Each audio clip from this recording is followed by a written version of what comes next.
بیاس کے مقام پر بھارتی براموس میزائل کا ذخیرہ پاکستانی حملے میں تباہ۔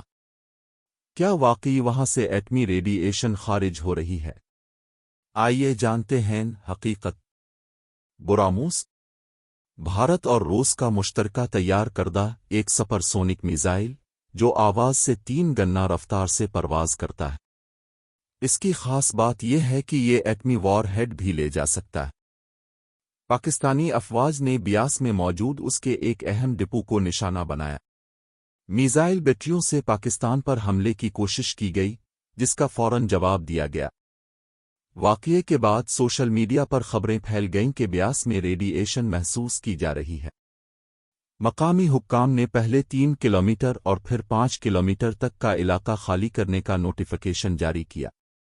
بھارتی حکومت نے ان نوٹیفیکیشنز کو جعلی قرار دیا، جبکہ انٹرنیشنل ایٹامک ایجنسی کی جانب سے کوئی الرٹ جاری نہیں ہوا، جس سے اندازہ ہوتا ہے کہ ایٹمی مواد کی موجودگی کا دعویٰ فی الحال ثابت نہیں ہو سکا۔ اگرچہ ریڈی ایشن کی کوئی عالمی تصدیق نہیں ہوئی، مگر احتیاط کا تقاضا یہی ہے کہ 5 کلومیٹر کے دائرے کو خالی رکھا جائے۔ سائنسدانوں نے تحقیق شروع کر دی ہے اور نتائج جلد متوقع ہے۔ یہ محض جنگی کامیابی نہیں، بلکہ دشمن کے جدید ہتھیاروں پر کاری ضرب تھی۔ براموس کا انجام یہ لمحہ فکریہ